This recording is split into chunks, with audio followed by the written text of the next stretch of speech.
es saint. Lord, alléluia.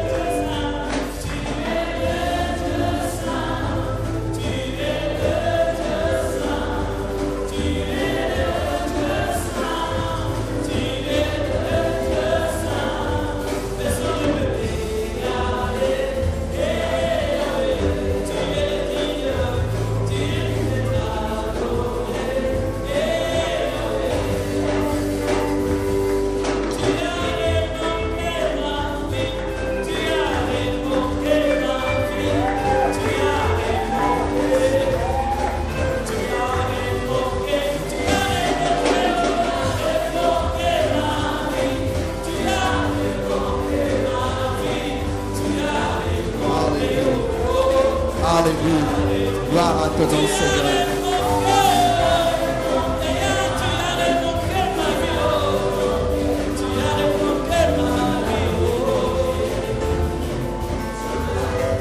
Alléluia.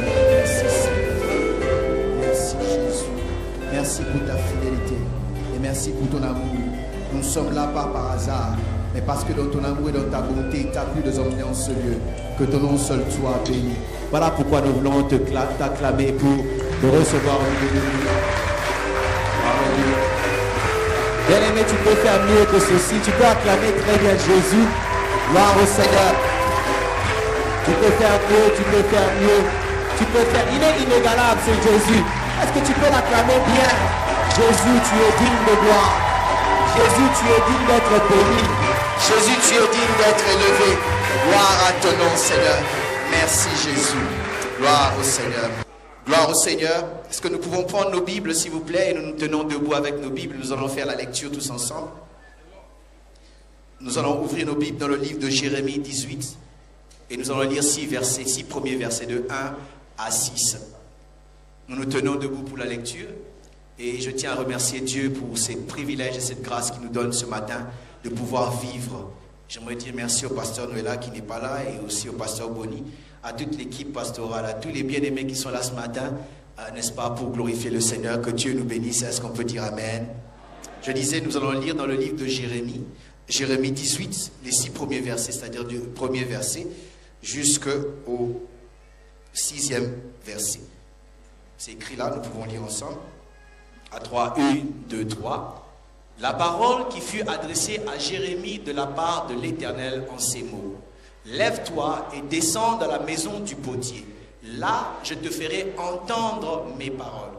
Je descendis dans la maison du potier, et voici, il travaillait sur un tour. Le vase qu'il faisait ne réussit pas, comme il arrive à l'argile dans la main du potier. Il en refit un autre vase, tel qu'il trouva bon de le faire. Et la parole de l'Éternel me fut adressée en ces mots. Ne puis-je pas agir envers vous comme ce potier maison? Est-ce qu'on peut répéter ce verset? À la place de maison d'Israël, remplace-le par ton nom. Amen. 1, 2, 3. Ne puis-je pas agir envers vous comme ce potier impie?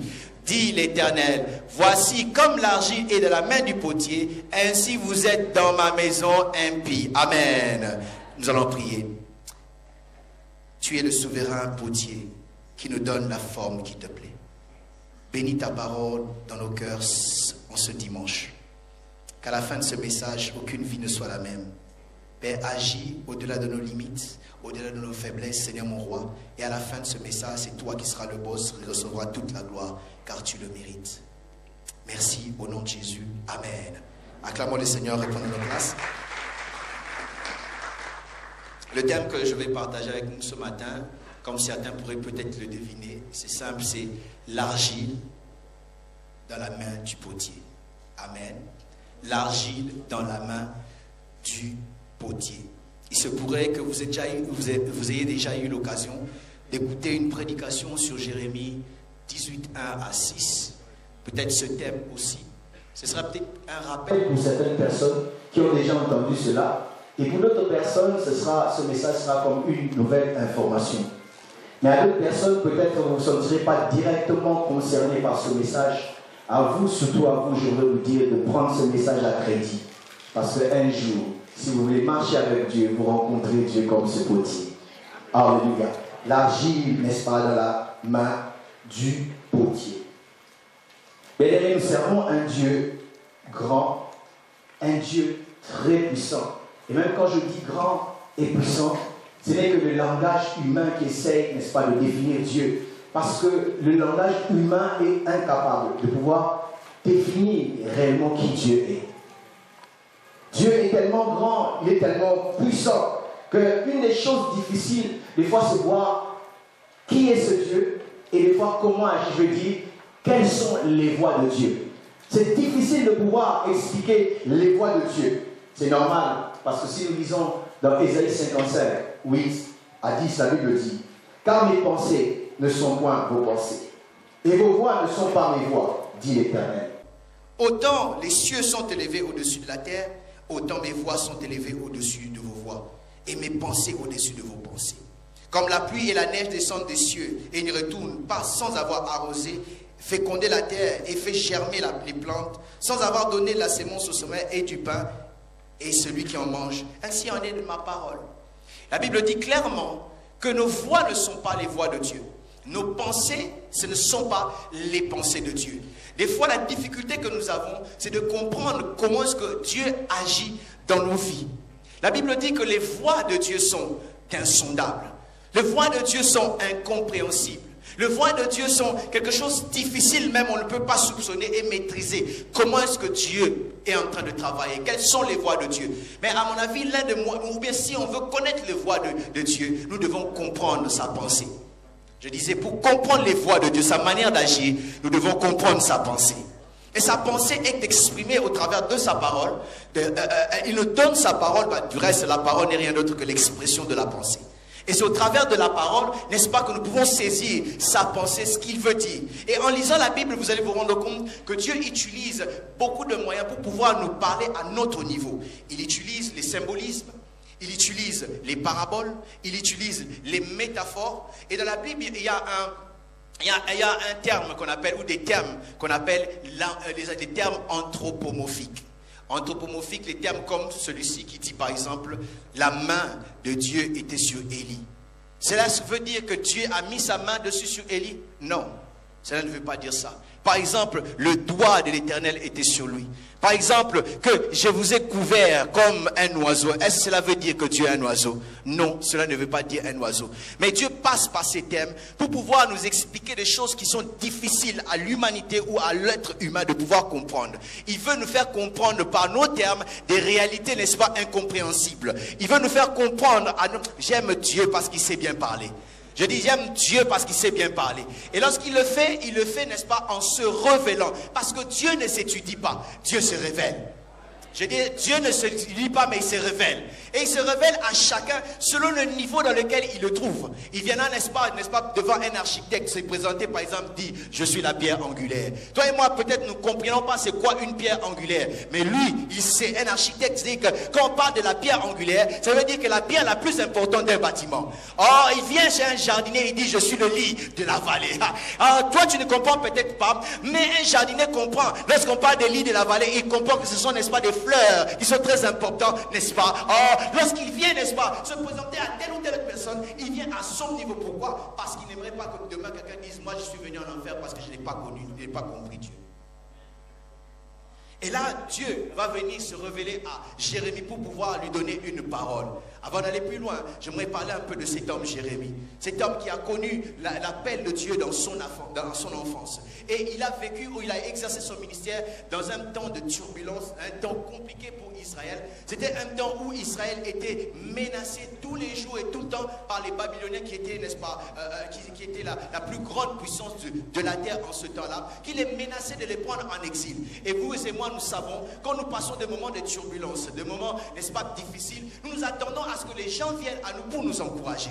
Nous attendons à ce que les gens viennent à nous pour nous donner des paroles de réconfort, pour nous donner les paroles qui peuvent nous donner l'espoir. Mais cela n'était pas le cas de Jérémie. Alors qu'à côté de lui, il y avait aussi des prophètes qui prophétisaient des bonnes choses. Mais Jérémie, lui, il venait, il ne prophétisait pas ce que les autres étaient en train de dire. Il ne prophétisait pas les bonnes choses, mais il disait plutôt préparez-vous, car vous irez réellement en exil. Parce que vous avez péché. Je vais ouvrir une parenthèse, je vais la fermer rapidement. On ne peut pas pécher comme on veut et croire qu'il n'y aura pas de conséquences. Le peuple de Dieu, parce qu'ils étaient dans le péché, et Dieu les a livrés, n'est-ce pas, à leurs ennemis. Et pendant qu'ils étaient menacés, Jérémie leur dit, allez plutôt, acceptez cela. C'est l'Éternel qui vous est en train de vous livrer entre les mains de vos ennemis. Mais les autres prophètes se levaient et disaient, non, non, non, oh, Éternel, notre Dieu va s'élever plutôt. Ainsi parle l'Éternel, il va faire ceci, il va faire cela. Jérémie était comme contre eux. Pour eux, ils ne pouvaient pas aimer quelqu'un comme Jérémie, parce que tout ce qu'ils disaient, c'était contre ce qu'eux, ils attendaient. Tout ce qu'ils espéraient, c'était le contraire de ce que Jérémie. C'était comme si quelqu'un qui ne les aimait pas, qui ne voulait pas leur bonheur. Mais ce n'est pas sa faute.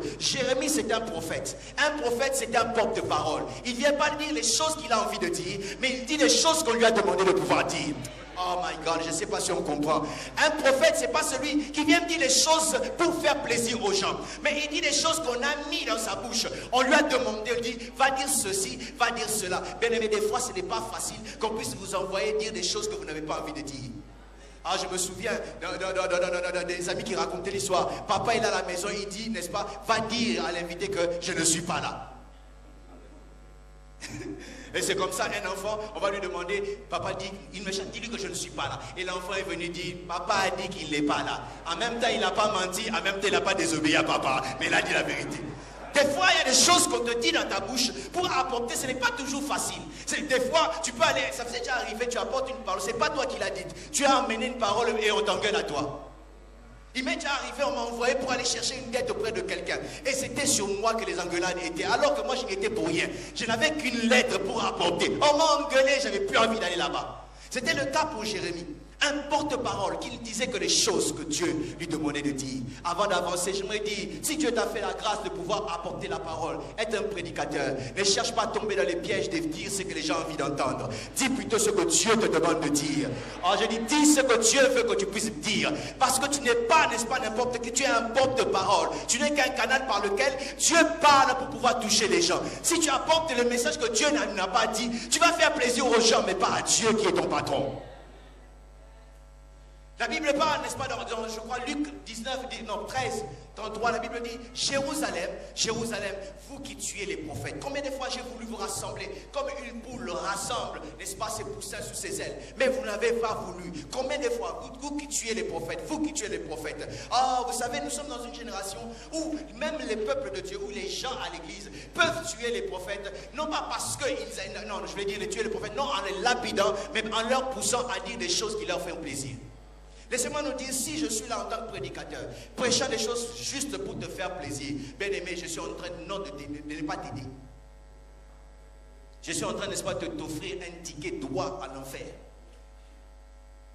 Des gens qui ferment les yeux par rapport à ce qu'on peut voir et dire des choses. Et c'est comme ça, je me souviens, une fois, j'étais dans une réunion, ça se passe très longtemps. Et dans cette réunion, le prédicateur qui devait venir n'est pas venu. Ou il était en retard, il n'était pas encore là. Et comme responsable, j'ai pris, n'est-ce pas, le micro pour apporter la parole. Et le message qui m'est venu, c'était, n'est-ce pas, la racine des mensonges. Et j'ai commencé à parler du mensonge. Pendant que j'étais en train de parler du mensonge, tout le monde était calme. Il y avait des gens qui ne me regardaient pas. Et le prédicateur qui devait prêcher est arrivé. Lorsqu'il arrive, directement j'ai compris, je l'ai fait signe. J'ai dit, prends le micro. Il prend le micro et il commence à prêcher. Et il disait des bonnes choses qui ne sont pas mauvaises. Mais il disait des bonnes choses. Tout le monde dans la salle, Amen, Amen. Et la sœur qui faisait, elle a pris l'argent. Elle est partie. Mon cœur, j'ai dit, c'est que j'avais mal prêché. Mais je comprends que dans la vie, il n'est pas important de pouvoir être un prédicateur selon les modèles des gens, mais un prédicateur selon le modèle de Dieu. Et si nous voulons aller loin dans le ministère de l'œuvre de Dieu, c'est de faire des choses que Dieu veut et non de faire des choses que les gens veulent que nous puissions faire. Sinon, nous allons tomber dans le piège. Vous savez, il y a quelqu'un qui disait, il dit, le moustique croyait qu'on l'acclamait alors qu'on était en train de les tuer. Et dans mon pays, il y a des gens, des personnes, n'est-ce pas, qui sont des animateurs. Il y en avait un qui avait beaucoup de succès. Il suffisait, n'est-ce pas, qu'il monte sur l'estrade pour chanter. Tout le monde criait. Mais ce jour-là, il y a eu un problème. Il a pris le micro, n'est-ce pas, et le courant, n'est-ce pas, traversait le micro, et lui, il ne savait pas. Et lorsqu'il va prendre le micro, tout le monde déjà était content parce que c'est l'animateur que tout le monde aime. Il a pris le micro, il s'est électrocuté. Et lorsqu'il s'est électrocuté, il a crié, je vais l'électrocuter. Et tout le monde était content. Wow! C'est un nouveau cri. Or, ce n'était pas un nouveau cri, il était en train de mourir. Bien aimé, si tu es ce genre de prédicateur qui attend qu'on puisse t'acclamer, tu seras comme ce moustique-là. Tu vois, quand t'acclames, on est en train de te chasser pour te tuer. Et Jérémie était quelqu'un, n'est-ce pas, qui suivait la parole de Dieu, qui était un porte-parole de la parole de Dieu. Il apportait ce que Dieu lui disait. Et là, Dieu va lui dire, n'est-ce pas, va maintenant chez les potiers et je veux te donner un message. Va dans la maison de potier et tu verras comme l'argile est dans sa main, ainsi vous êtes dans mes mains.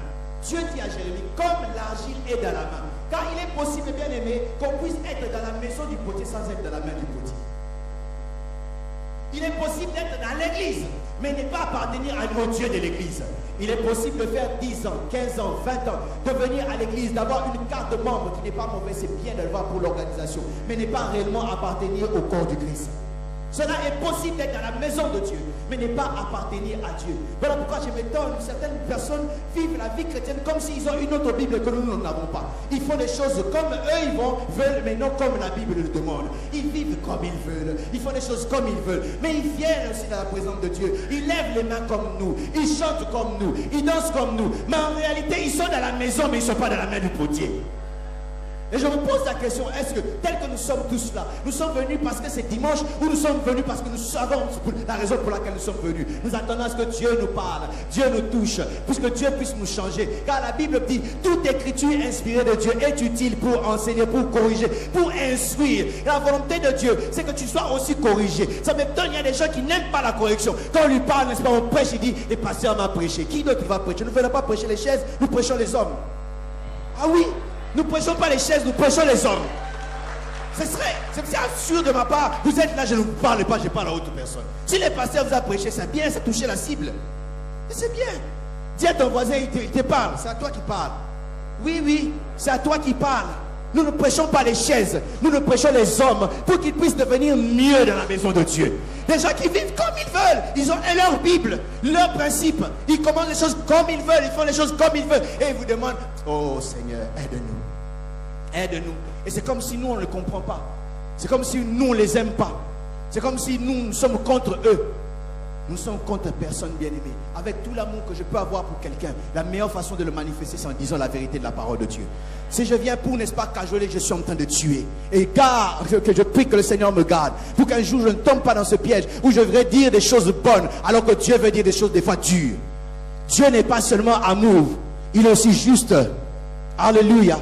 Et des fois il dit des choses fortes. Je me souviens en grandissant, j'avais particulièrement un oncle qui m'avait toujours frappé, m'empêcher des choses. Il m'avait frappé sérieusement. Et aujourd'hui, quand je l'ai retrouvé dernièrement, ça fait longtemps, plus de 30 ans qu'on s'est, enfin plus de 25 ans qu'on ne s'est pas vu. Je l'ai retrouvé sur Facebook, j'avais des larmes aux yeux. Et je lui ai dit, merci tonton d'avoir fait ce que tu faisais. Parce que si tu n'étais pas dur avec moi, peut-être je serais, n'est-ce pas, dans la délinquance. Peut-être, et je vous dis, à mon âge, je ne me souviens pas le jour où j'ai insulté une grande personne. Parce qu'il y avait des fouets. Voilà pourquoi, chers parents, des fois, il faut... j'étais pas là, mais bon. Alléluia. Des fois, Dieu parle durement pour nous aider dans la maison. Parce qu'il y a des gens qui sont dans la maison, mais qui ne sont pas dans la main du potier. Ils vivent comme ils veulent. Leur vie leur appartient, mais leur vie leur appartient de la maison de Dieu. Mais ils veulent que le Seigneur puisse faire des choses dans leur vie. Bien-aimé, tu veux que Dieu fasse des choses dans ta vie, appartient d'abord à ce Dieu-là.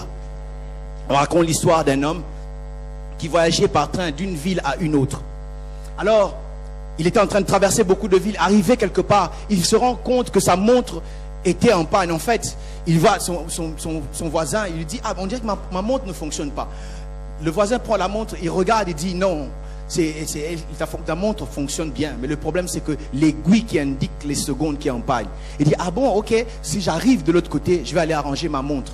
Et l'homme va arriver dans la ville et il va prendre l'aiguille de la montre. Il va chez, n'est-ce pas, celui qui arrange les montres. Et il dit, ma montre est malade. On a dit que c'est l'aiguille qui est abîmée. Est-ce que tu peux l'arranger? Il dit, oui, sans problème. Mais amène-moi la montre pour que je puisse arranger.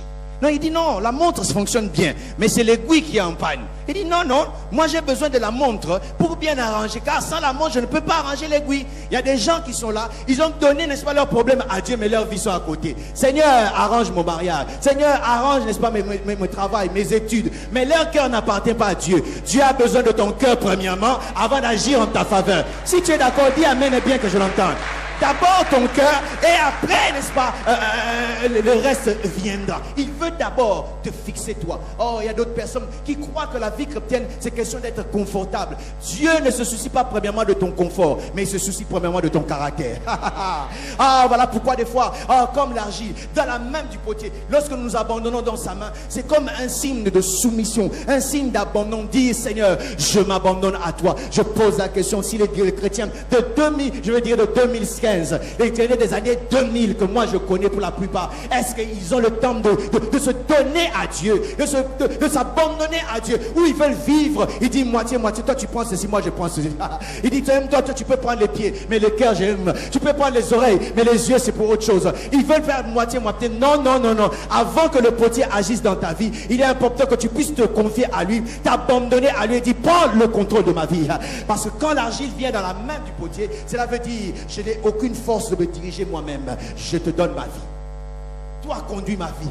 Et lorsque le potier, n'est-ce pas, prend l'argile, c'est en ce moment-là que ça commence. Bien aimé, ta vie chrétienne n'a pas encore réellement commencé si tu n'as pas donné totalement ta vie au Seigneur. Tu es enfant de Dieu, gloire au Seigneur. Je veux dire, le processus pour que le Seigneur te fasse, puisse te façonner, puisse, n'est-ce pas, te rendre meilleur, commence dès le moment où tu t'abandonnes au Seigneur, entre ses mains, et que lui commence, n'est-ce pas, à agir.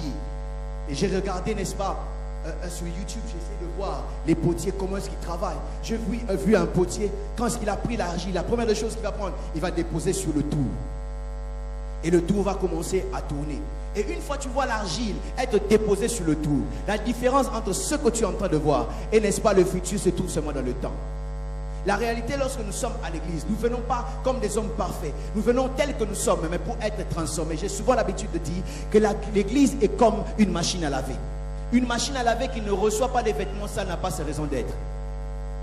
Mais aussi une machine à laver qui ne rend pas les vêtements propres, n'a pas non plus sa raison d'être. Donc nous pouvons venir à la maison de Dieu tel que nous sommes, mais ce n'est pas pour rester tel que nous sommes.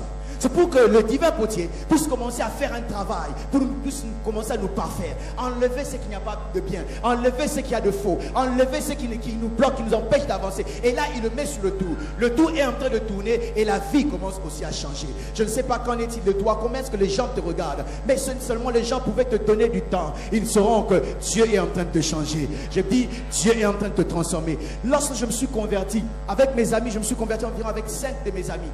Tous aimaient le Seigneur, mais j'étais le moins sérieux dans les choses de Dieu. J'aimais Dieu, mais j'aimais trop autre chose aussi. J'étais ce que j'étais dans le monde. Mais lorsque je viens, n'est-ce pas, dans le Seigneur, on pouvait me donner moins de chance de dire que lui, il ira loin. Les autres disent non, lui, c'est un bon. Lui, c'est un bon, mais pas lui, pas lui, pas lui. Lui, on lui donne 2 semaines, 2 mois, 3 mois. Aujourd'hui, depuis qu'ils ont donné les pronostics, jusqu'aujourd'hui, ça fait environ 23 ans et quelques mois que je suis toujours dans le Seigneur. Ceux qui n'ont pas donné comme chance, c'était le temps. Il ne va laisser, n'est-ce pas, le temps pour pouvoir me travailler. Que Dieu, au travers du temps, pouvoir me façonner. Je me souviens, je ne dois l'avoir dit une fois, un ami me disait un jour, il dit, toi vraiment tel que tu es là, tu n'es pas appelé à la prédication, tu es appelé peut-être à autre chose. Il avait peut-être raison pour ce temps-là, mais il ne savait pas que le temps était, les choses étaient en train de changer. Nous étions sur le tour de Dieu, en train de tourner et nous donner la forme. Vous peut-être, un jour, si je prêche, quelqu'un au moins peut dire Amen. Si quelqu'un peut dire Amen à ce que je dis, c'est déjà, cela me suffit. Parce que d'où nous venons, des fois j'ai prêché, je me souviens de ma première prédication, j'ai prêché 8 minutes et je n'avais plus de paroles. Les 8 minutes, ça veut dire j'avais prêché 4 minutes et j'ai recommencé la prédication encore 8 minutes après, il n'y avait pas. Mais c'est que les autres qui pouvaient se moquer ne savaient pas. Le tour était en train de tourner. Je disais, le tour est en train de tourner. Peut-être dans ta vie, bien aimée, les choses semblent ne pas être ce qu'elles doivent être. Mais c'est que les autres ne savent pas. L'aiguille de la montre est en train de tourner. Si quelqu'un veut stopper ton changement, ce que tu deviendras demain, il doit commencer à stopper, n'est-ce pas, à stopper l'aiguille de la montre. Puisqu'il ne maîtrise pas le temps, car le temps après entre les mains de notre Seigneur et de notre roi, il est en train de tourner. Aide-moi à dire à quelqu'un, tu es en train de tourner. Continue encore à tourner. Tourne encore. Et pendant que tu es en train de tourner, Dieu est en train de te parfaire. Dieu est en train de te rendre meilleur. Dieu est en train de t'équiper. Pendant seulement question de temps sur le tour en train de tourner. Et lorsqu'il est en train de travailler, sa main aussi dans le tour. Et vous allez vous rendre compte que le tour est contrôlé, n'est-ce pas, par le pied du potier dans la pédale. Donc, en d'autres termes, dans notre marche avec Dieu, tout ce qui nous arrive, c'est au contrôle. Tout ce qui t'arrive là que tu ne sais pas voir, tu ne sais pas comment, c'est au contrôle. Peut-être pas sous ton contrôle, mais sous le contrôle de Dieu. Ah, je dis, si tu le comprends, bien aimé, tu comprendras que tout ce qu'il fait, si c'est sous son contrôle, c'est pour ton bien. Si aujourd'hui on t'aime, c'est pour ton bien. Si on ne t'aime pas, c'est pour ton bien. D'ailleurs, moi je dis, moi je ne suis pas les personnes qui pleurent après l'amour des autres. Si tu m'aimes, gloire au Seigneur. Si tu ne m'aimes pas, moi-même je m'aime. Oui, ça ne me fait rien du tout. Si on t'a engagé, gloire à Dieu, c'est pour ton bien. Si on ne t'engage pas, gloire à Dieu, c'est aussi pour ton bien. Si ce fiancé t'épouse, gloire à Dieu, c'est pour ton bien. S'il ne t'épouse pas, gloire à Dieu, c'est aussi pour ton bien. Les gens hésitaient. Ah oui. Si aujourd'hui Dieu a permis qu'on entre dans ta maison et qu'on vole, ça fait mal. Mais c'est pour ton bien. Car celui qui est assis sur le trône est au contrôle. Donc s'il a permis, c'est que c'est pour ton bien. Si aujourd'hui tu as des enfants déjà, c'est pour ton bien. Si tu n'as pas encore non plus, c'est pour ton bien. Car celui qui est assis sur le trône est au contrôle. Il a la pédale en marche. Je dis, il est au contrôle. Tout ce qui arrive, la Bible dit, toutes choses concourent au bien de ceux qui aiment Dieu. Ah, je croyais que ce passage était seulement pour ceux qui étaient dans les deuils. Mais après, j'ai compris, dans toutes circonstances, tout ce qu'il a permis, c'était pour mon bien. S'il n'avait pas permis certaines choses, quand je regarde en arrière, je ne serais pas là en train de vous parler. Mais je dis, merci Seigneur d'avoir perdu ces choses. Cela ne t'échappait pas, c'était tout ton contrôle. Et il était en train d'emmener quelque part. Et tu le vois, n'est-ce pas, en train d'utiliser la pédale. Et des fois, il appuie très fort. Et le tout commence à tourner à une vitesse que tu ne peux pas contrôler. Même si c'est une vitesse que tu ne peux pas contrôler, lui, il peut contrôler. Je dis, lui, il est toujours au contrôle. Il maîtrise toutes choses. J'aimerais dire à quelqu'un, avant d'évoluer, ta vie n'échappe pas d'une seule seconde à notre Dieu. Il sait qu'il vient dans ta vie et qu'il part. Il sait qu'il dit du bien et qu'il dit du mal. Et quoi qu'il fasse, et ceux qui ne savent pas, le divin potier est au contrôle de ma vie. Ah, sous la pédale, il est en train de bouger, mais il est sous le contrôle. Les gens ne m'aiment pas, mais il est au contrôle. Ça fait très mal, mais lui, il est au contrôle. Ça me dérange, lui, il est au contrôle. Les gens parlent en mal de moi, mais lui, il est au contrôle. Les hommes commencent à donner, n'est-ce pas, leur avis et leur pronostic, mais lui, il est au contrôle. Il continue encore à agir, et à continuer encore à tourner. Il est au contrôle. Je dis, il est au contrôle de ta vie, il est au contrôle de ton foyer, il est au contrôle de tes enfants, il est au contrôle de ton ministère, il est au contrôle de tes affaires. Je dis que Dieu est au contrôle. Aïe, aïe, aïe, il est au contrôle. Ça tourne rapidement. Peut-être que tu as des vertiges à cause des circonstances, n'est-ce pas, qui te traversent, qui y a autour de toi. Bien aimé, cela est normal. En tant qu'humains que nous sommes, je l'ai dit, nous ne comprenons pas les voies de Dieu. Mais à des fois, bien aimé, si sa main ne t'inspire plus confiance, parce que ce que tu vis n'a rien à voir avec ce que tu entends de Dieu. Ah, ne mets pas ta confiance dans les circonstances. Ne mets pas ta main dans les mains qui sont en train de travailler. Mets plutôt ta confiance dans les pensées de potier. Parce qu'il a dit, je connais les projets que j'ai formés sur toi. Des projets de paix et non de malheur, afin de te donner un avenir sûr. Alléluia. En train de tourner. Je pense encore à Job. Job qui était cet argile, craignant Dieu, marchant dans l'intégrité. Et malgré ça, Dieu a pris. Qui vous a dit que la crainte de Dieu te créera peu de problèmes? Parce qu'on craint le Seigneur, tout le monde peut te haïr. Parce qu'on ne veut plus être dans les bêtises. Tout le monde, tous les amis peuvent être contre toi.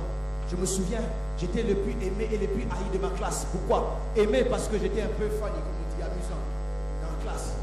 Mais haï parce que moi, je n'aimais pas que les gens puissent tricher. Je ne trichais pas.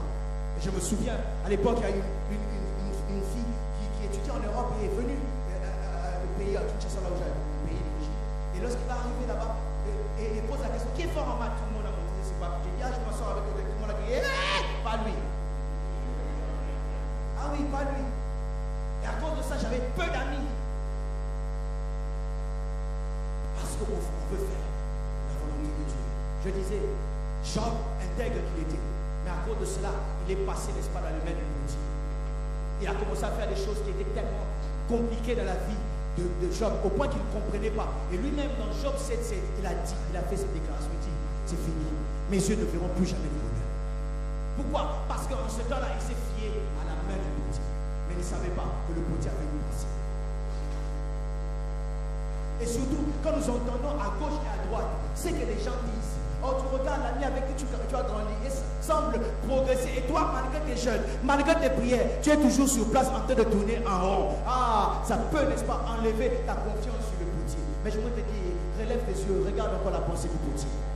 Et lorsque tu verras, et je crois que Job s'est ressaisi, dans Job 13, verset 15, il dit ceci, oh, même s'il me tue, j'espérerai toujours en lui.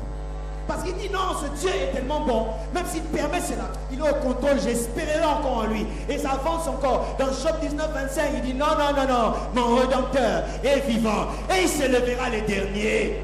Donc quand on parle des derniers, ça veut dire tout le monde peut s'élever avant, ça ne compte pas. Parce qu'ils ne sont pas les derniers, leur avis ne compte pas. Ils attendent la dernière personne qui est notre Dieu, notre défenseur. Lorsqu'il s'élèvera, c'est son avis qui va compter. Et Job commence à comprendre. Oh, no wonder. C'est comme ça que nous voyons, n'est-ce pas, dans Job 42, il dit, mon oreille avait entendu parler de toi, mais maintenant mes yeux t'ont vu. J'aimerais dire à quelqu'un, enlève ta concentration sur les mêmes de Dieu. Regarde la pensée de Dieu pour ta vie. Je dis, regarde ce que Dieu a dit pour ta vie. Oh, ce qu'il est en train, n'est-ce pas, de faire pour ta vie. Oh, tu ne le verras pas par les mains, mais tu le verras par la pensée. David de même se retrouve dans cette même dimension.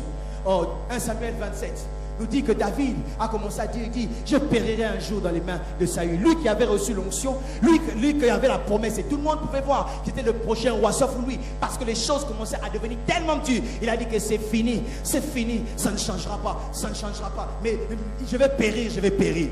Mais je comprends que David, à un moment, il dit, non, non, non, non, je ne me fie pas à ce que la main est en train de faire. Mais je regarde la pensée, n'est-ce pas, du potier. Et il dit, non, si c'est comme ça, moi je ne mourrai pas. Je vivrai. Je ne vivrai pas seulement pour vivre, mais je vivrai pour raconter les bontés de mon Sauveur. Pour les raconter, c'est que je vais les expérimenter. Ah, il a compris que la pensée de Dieu va faire qu'il puisse expérimenter d'autres choses. Je disais, lorsque tu vois la main, ne te confie pas aux circonstances autour de toi. Confie-toi, n'est-ce pas, à ce qu'il t'a dit. Cela n'est pas facile. Je ne sais pas si je suis en train de parler à quelqu'un. Et ça t'est déjà arrivé à traverser des moments où tu as l'impression comme si la vie n'a plus de sens. Comme si tu n'iras pas de l'avant. Comme si ça ne marchera pas pour toi. Mais tu apprends à entrer dans la parole de Dieu. Il dit, mes yeux se tournent vers toi. Lorsque les justes se tournent vers toi, oh, leur visage rayonne de joie et ne se couvre pas de honte. La Bible dit, heureux ceux qui s'appuient sur toi, car ils trouvent dans leur cœur tous les schémas bien tracés. Mais lorsque je marche dans la vallée de l'ombre de la mort, je ne crains aucun mal, car tu es avec moi. Ta houlette et ton bâton me rassurent. C'est dur, mais je sais que tu as des plans pour moi. C'est dur, mais je sais que tu as une pensée pour moi. Non une pensée de malheur, mais une pensée de paix, afin de me donner de l'avenir et de l'espérance. J'espère en l'Éternel. Peu importe ce qui m'arrive, j'espère encore à l'Éternel. Les gens peuvent vous dire parmi nous ici, si on pouvait donner le micro aux uns aux autres, ils vous diront comment c'était fini pour eux. Mais lorsque vous regardez, c'est comme s'ils n'étaient pas passés par là. C'est parce que lorsque le potier passe et il travaille ta vie, on regarde ce que tu es devenu et ce que tu étais. Il n'y a pas de trait. Parce qu'il fait les choses très bien. Alléluia. Et la Bible dit, et des fois, l'argile, bien qu'il est sur le tour et dans la main du potier, l'argile ne réussit pas à devenir ce qu'il devait devenir. Qu'est-ce que tu fais quand tu te rencontres dans une situation qui ne ressemble pas à ce que tu voulais faire? Tu as pensé, n'est-ce pas, lorsque j'aurai ce travail qui paye si bien, mais lorsque tu entres, non, la traite d'esclave d'ailleurs c'était mieux. Tu as l'argent, oui, mais la manière dont ils t'utilisent, ils t'utilisent parce qu'ils utilisent leur argent. Et toi-même tu dis, je pensais que. Ça t'est déjà arrivé, n'est-ce pas? Tu entres dans des fiançailles. Ça se passe très bien. Très bien. Et arrivé quelque part, les choses commencent à changer. Je dis, est-ce que c'est vraiment lui? C'est vraiment elle? Une autre personne. C'est déjà arrivé? Un enfant que tu as toujours admiré, quand il naît, tu dis, il est beau.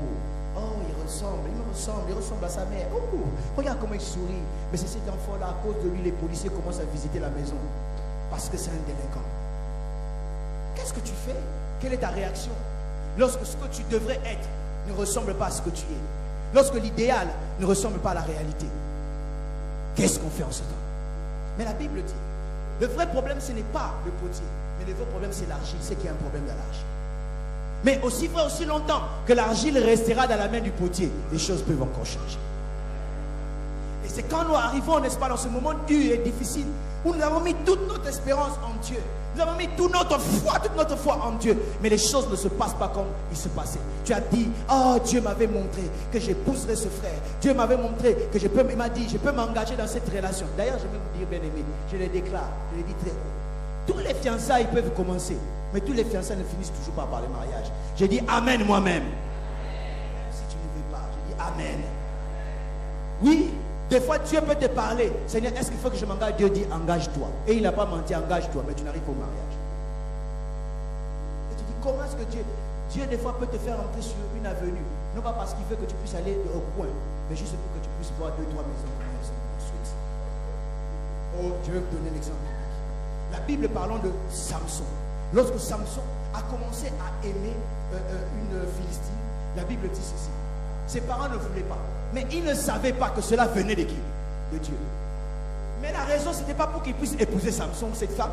Mais la raison était pour que cela puisse déclencher des disputes entre Samson et les Philistins. Dieu peut permettre que tu puisses entrer... Déjà le même pas, c'est pas grave, je vais prêcher. Je vais prêcher. Oui, Dieu peut permettre que tu puisses commencer quelque chose. Il te dit, commence mon fils. Mais il n'est pas avec toi à la fin. Parce qu'il veut vraiment que tu puisses apprendre. D'ailleurs, certaines relations, c'est des relations que j'appelle Jean-Baptiste. Ils viennent pour préparer le chemin de l'autre. Ah oui, si tu es d'accord, acclame le Seigneur. Vous savez, les gens qui sont en train de traverser ces choses sont en train de bouder parce que ce n'est pas les choses qu'ils veulent entendre. Je suis un porte-parole. J'ai dit ce que le Seigneur met dans mon cœur. Il y a des choses qui ne vont pas jusqu'au bout. C'est seulement des Jean-Baptiste. Il est en train de faire le cerclage. Il est en train, n'est-ce pas, de déblayer les chemins pour celui qui vient. Et qu'il en soit ainsi pour toi au nom de Jésus. Ah oui. Et lorsqu'il arrive, ce moment arrive dans nos vies. C'est en ce moment-là que nous avons tendance à cause du découragement, du déboire, et nous ne comprenons pas les voies de Dieu. Et nous commençons à nous décourager. J'ai vu des gens abandonner avec le Seigneur, tout simplement parce que ce qu'il voulait voir, il a cru, il a prié, il a jeûné, il a, je ne sais pas moi, fait des sacrifices pour cela. Mais ça n'est pas arrivé comme ça. Et les personnes dérangées, et ils disent, j'ai plus envie de venir à l'église. Peut-être même, ils commencent à chercher d'autres raisons qu'il y avait. Oh non, cette soeur m'avait mal regardé. Et si, est-ce que je viens pour elle?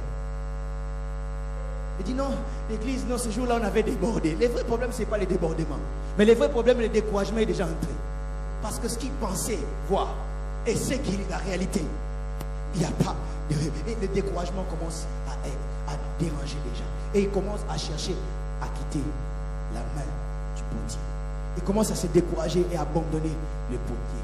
Abandonner les chemins de l'église. Abandonner la vie de prière. Peut-être au moment où je suis en train de parler, il y a quelqu'un qui s'est dit, ah ça c'est la dernière fois que je venais à la presse, ça continue comme ça, moi je ne viendrai pas. Mais moi ça m'étonne. Il y a des gens qui croient qu'ils peuvent menacer Dieu. Ils disent, si c'est comme ça, je n'irai pas à l'église. Et si tu ne vas pas à l'église, tu crois que Dieu va changer? Des fois, on croit que nous venons à l'église pour faire une faveur à Dieu. Avant toi, Dieu était Dieu. Après toi, il restera Dieu. Si tu viens, c'est pour ton bien. Si tu ne veux pas, c'est ton problème. Dieu restera Dieu. Et si toi, tu refuses de l'adorer, d'autres personnes l'adoreront.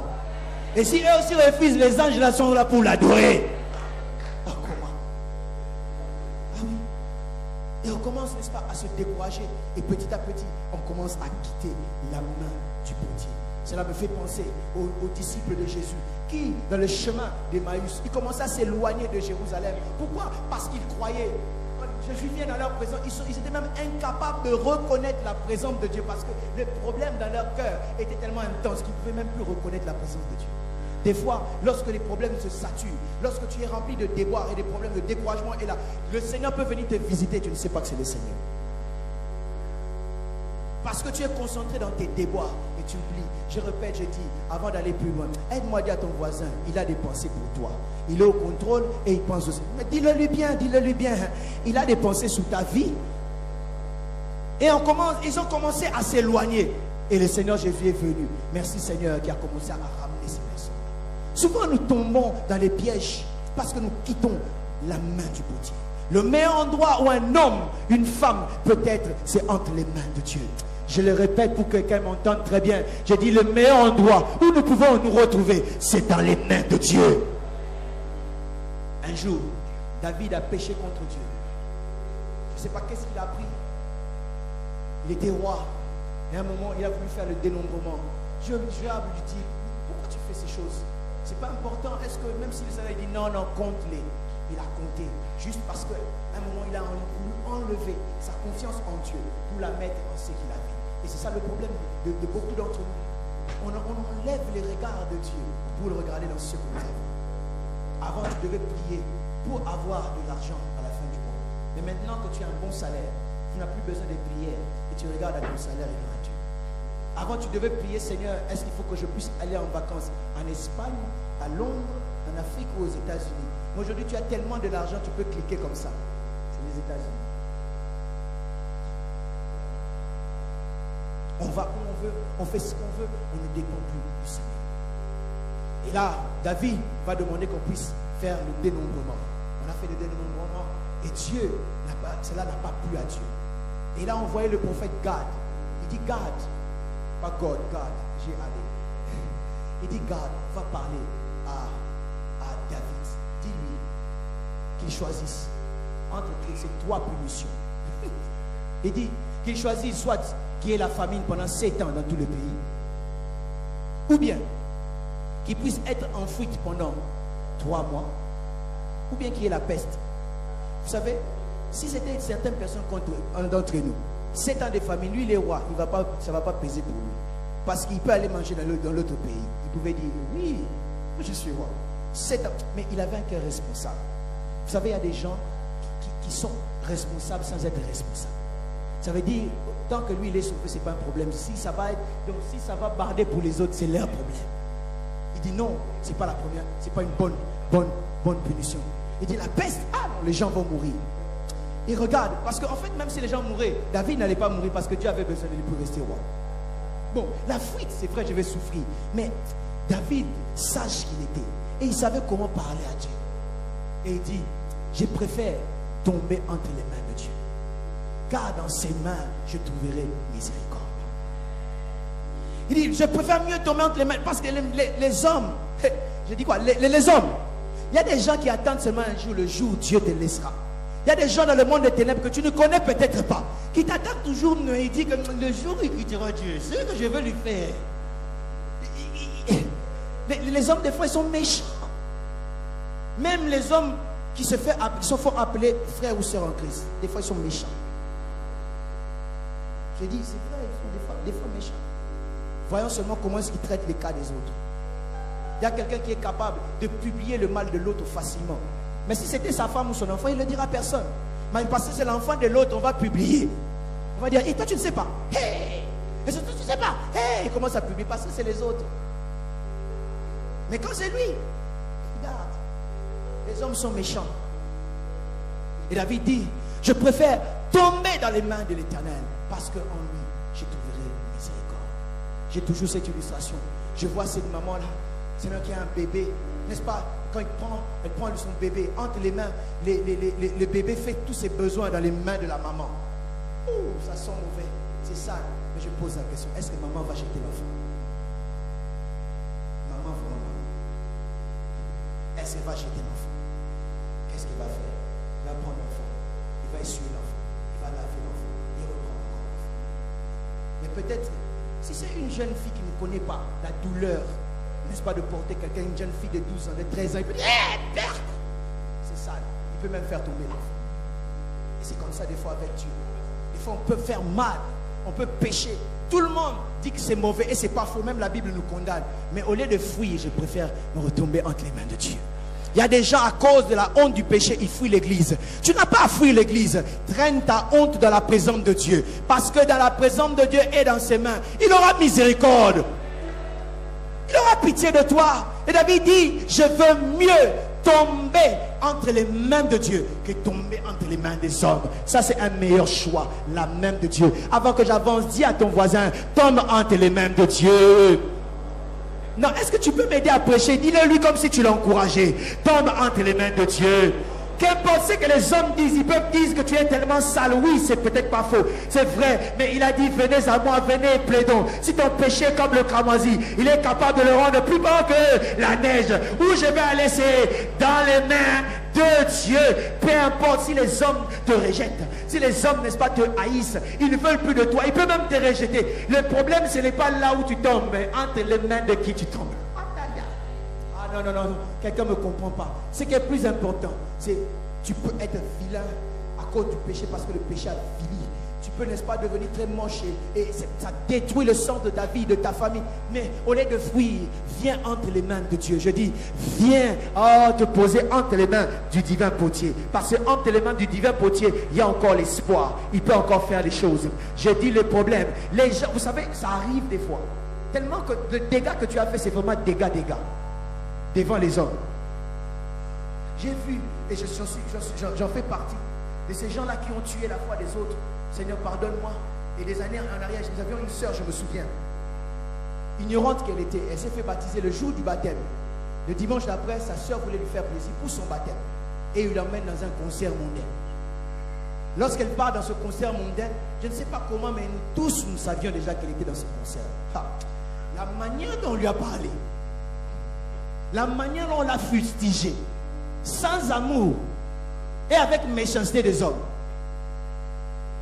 Et la sœur a fui l'église. Elle est partie. Est-ce que je dis qu'il faut cajoler les péchés? Je pose la question. Est-ce que je dis qu'il faut cajoler les péchés? Ah oui, il ne faut pas cajoler les péchés. Il ne faut même pas faire des ristournes de péché. Moi, je pêche aujourd'hui. Tu vois, tu dis rien. Moi aussi, quand tu pêches, je dis rien. Ne faites pas ça. Les péchés restent des péchés. Vous savez, il y a des frères comme ça qui se comprennent dans leurs péchés. Qui sont, on nous racontait, je crois, maman Georgina va se rappeler. On nous racontait par notre berger, il dit, un jour il y avait un homme qui était, qui s'était déguisé toujours en singe dans un zoo. Et il était dans une cage où il était en train de s'amuser. Et dedans il y avait un ours. Et il faisait, n'est-ce pas, des acrobaties dessus. Il faisait, mais un jour, tout le monde croyait que c'était un singe. Mais en réalité, c'était un homme. Et en sautant, il est tombé dedans. Et en même temps, il y avait l'ours qui était en train de venir. Et tout le monde criait. L'ours venait. Tout le monde criait. Et l'ours dit, n'aie pas peur, nous sommes entre nous. Donc l'ours aussi était un homme. Donc il y a des gens, un frère, tu vas dire, je fais une idée. Oh, n'aie pas peur, moi aussi, je fais ces choses. Je disais que le péché est péché, le péché reste péché. On ne cajole pas le péché, mais on doit, la Bible dit, redressons avec amour. Redressons avec amour. Mais combien de fois, des fois méchants que nous sommes, nous jetons les autres. Nous disons n'importe quoi sur les autres.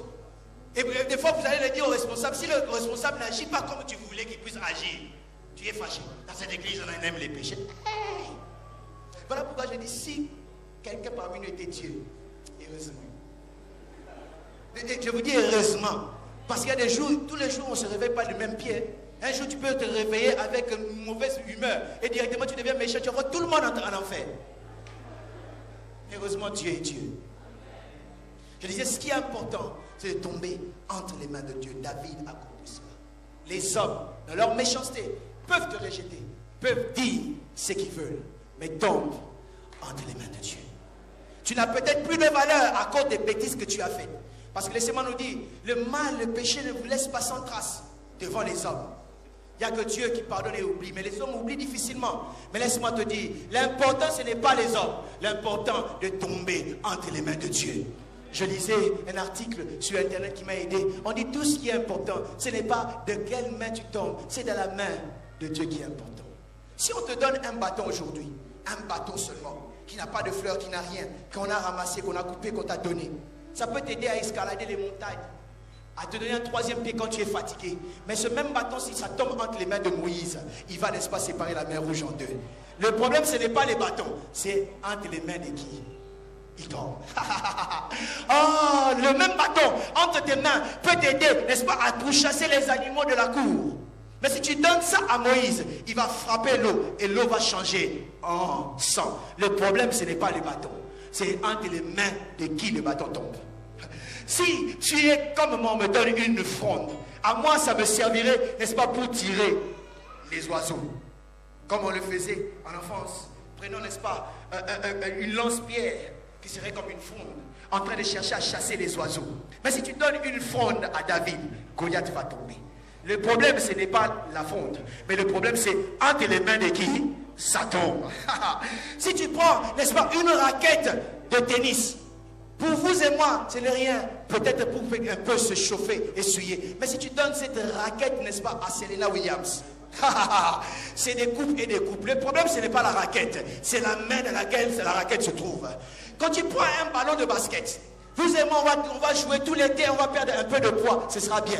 Mais le même ballon, lorsque tu le donnes entre les mains de Michael Jordan, ça fait des millions et des millions de dollars. Le problème, ce n'est pas le ballon. Le problème, c'est entre les mains de qui? C'est la tombe. Si tu prends 5 pains et 2 poissons, on te donne pour nourrir ta famille. Déjà, surtout les gens qui viennent du pays d'où je viens, ou qui viennent en Irlande, où tu vois dans les familles, une seule famille irlandaise peut avoir 7, 8 enfants. Et 5 points de poisson, comment est-ce que vous allez vous partager? Mais les mêmes pains, insuffisants, entre les mains de Jésus, il peut nourrir 5000 personnes sans compter ni femmes, ni les enfants.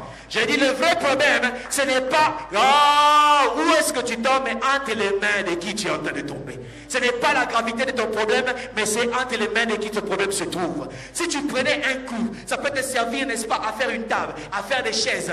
Mais à Jésus, les clous ont servi à sauver l'humanité. Le problème, ce n'est pas les clous. Le problème, ce n'est pas les ballons. Le problème, ce n'est pas la raquette. Le problème, ce n'est pas la fronde. Le problème, ce n'est pas le bâton. Mais entre les mains de qui cela tombe. Si ta vie tombe entre les mains de Dieu, j'aimerais dire à quelqu'un, si ta vie tombe entre les mains de Dieu, le problème qui te fait pleurer, si cela, tu le déposes entre les mains du divin potier. Si l'enfant qui est toujours turbulent, qui amène la honte à la famille, tu déposes cet enfant entre les mains de Dieu. Si cette affaire qui te trouble, qui te traque, qui te fait perdre le sommeil, si seulement si tu pouvais le mettre entre les mains de Dieu, il y aura quelque chose qui va se passer. Avant que j'arrête, aide-moi, dis à toi des personnes entre les mains du potier, entre les mains du potier.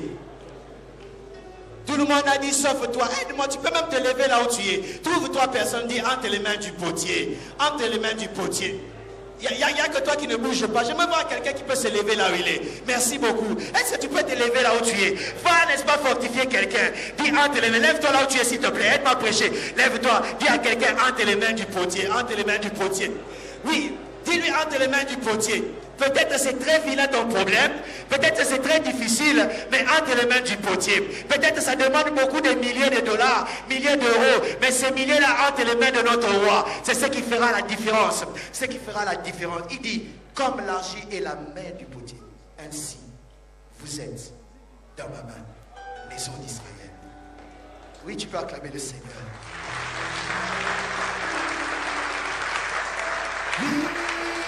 Prends tout, Seigneur. Oui, prends tout, Seigneur. Entre tes mains.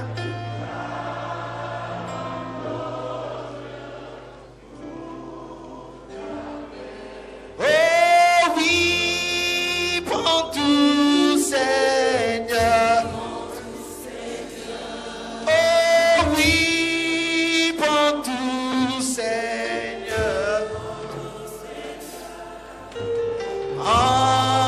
J'aimerais que tu le chantes de tout ton cœur. Ce problème qui te trouble, ce problème qui te fait mal, ce péché qui est toujours là. Oh oui, prends tout, Seigneur. Oh oui, prends tout, Seigneur.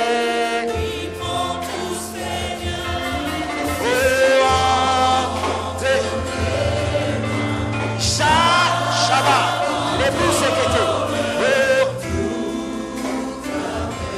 Oh oui, prends tout, Seigneur.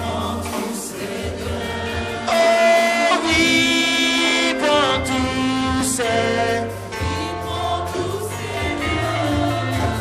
Ah, chérie, madame,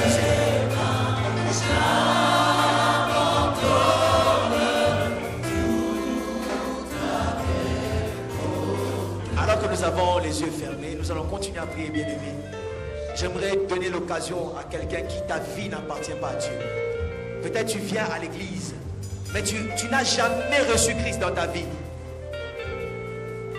Tu n'as jamais reçu Christ dans ta vie. Et ceci est une opportunité ce matin pour toi de pouvoir donner ta vie à Christ. Là où tu élèves ta main, je vais prier pour toi avec toi. Nous avons les yeux fermés. Si tu n'as jamais donné ta vie à Christ et tu veux saisir cette opportunité et lui donner ta vie. Alléluia. Merci pour tous ceux qui sont ici, qui sont dans le Seigneur. Mais j'aimerais appeler, et cette fois-là, je demanderai que tu viennes prier d'ici devant l'autel et dire, Seigneur, je m'abandonne à toi. Ce problème qui me trouble, ma vie qui m'appartient, aujourd'hui, j'aimerais te la donner. Et tu veux, n'est-ce pas, que le Seigneur te touche encore? Oui, viens devant et tu vas te mettre à genoux ici ensemble, nous allons prier. Et dire, Seigneur, entre tes mains, j'abandonne tout ce que j'appelle mien. C'est que j'ai toujours gardé, je t'ai donné une partie de moi, mais à ceci que je ne t'ai jamais donné. Et tu aimerais donner le Seigneur. Passe ici devant, nous allons prier avec toi et pour toi. Oh, tout Seigneur. Oh oui, prends tout Seigneur. Entre tes mains,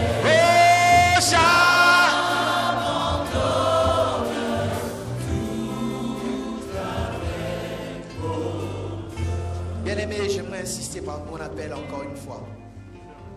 Tu n'as pas besoin d'avoir honte. Tu ne viens pas devant un homme, devant le Seigneur.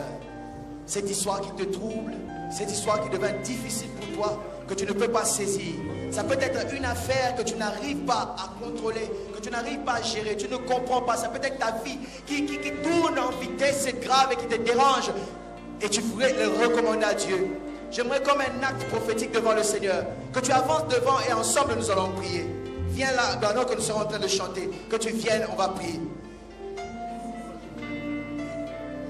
Oui, prends tout Seigneur. Oui, prends tout Seigneur. Ah, merci tous ceux qui avancent. Tu peux avancer devant le Seigneur. Comme un acte prophétique dit, je viens devant toi. Oh oui, prends tout Seigneur. Ça peut être un poids, un péché qui pèse dans ta vie. Et puis tu avances, tu te décharges aussi de cette force. Oh oui, prends tout Seigneur Jésus. Commence à parler à Dieu. Ce problème qui te dérange.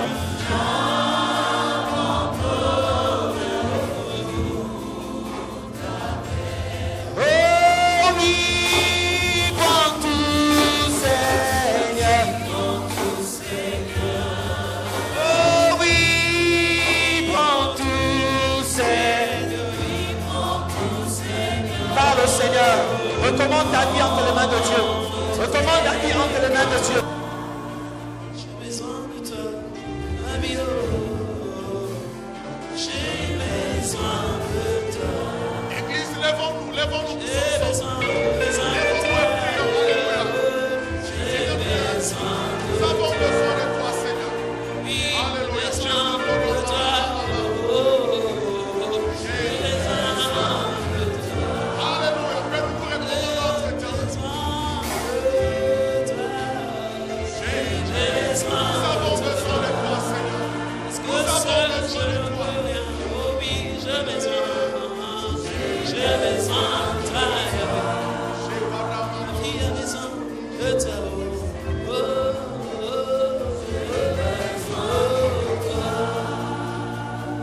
Alléluia.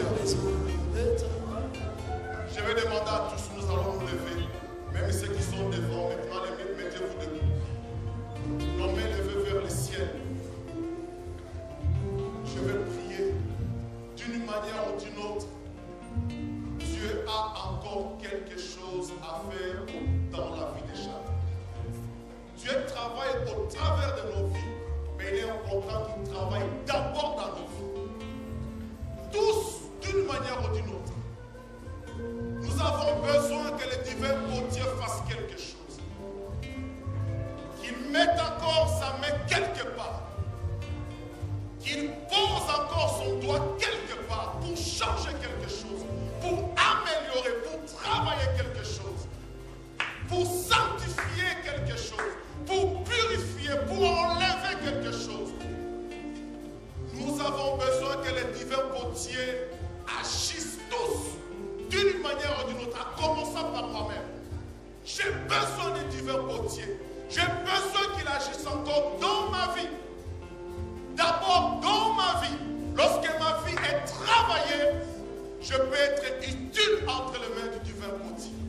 Je peux être utile entre ses mains. Mais d'abord, moi-même.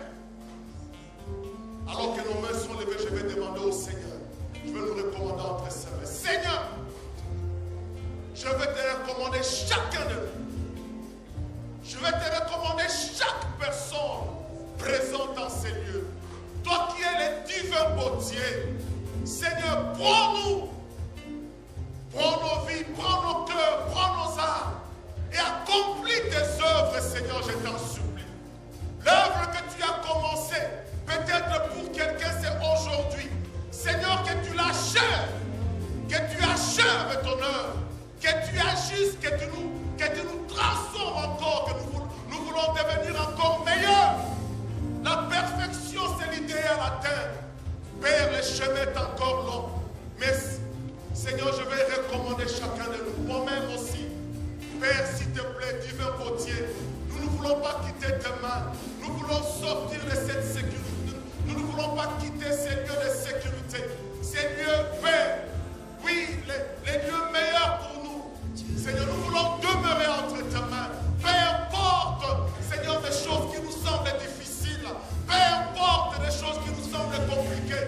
Mais nous voulons demeurer entre tes mains. Nous voulons rester entre tes mains. Seigneur, que rien ne nous sorte de ces lieux. Peu importe les épreuves.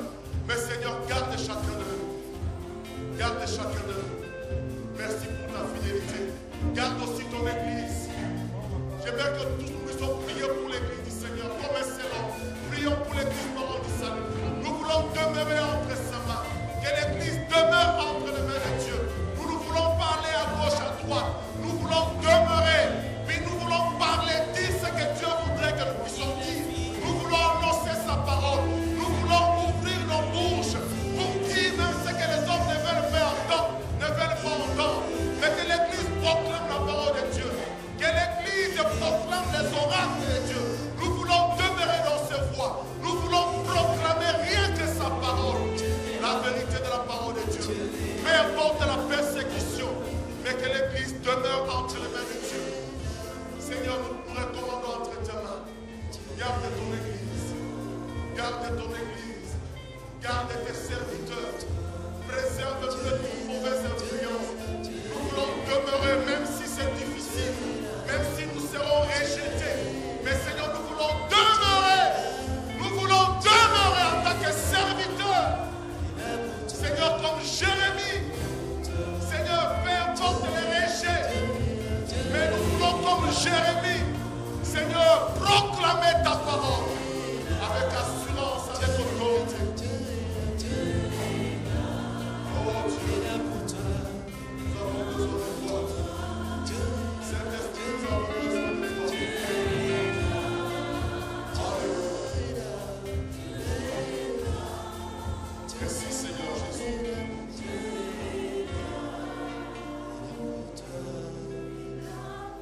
Alléluia. Seigneur, nous te disons merci. Gloire et louange à toi. Merci de nous garder dans notre main, en nous serons en sécurité. Merci. Bénis ta parole à mon cœur. Bénis ta parole à mon cœur. Bénis ta parole à mon cœur. Que personne ne quitte là-bas, peu importe la tempête, même si ça commence à remplir là-bas, mais nous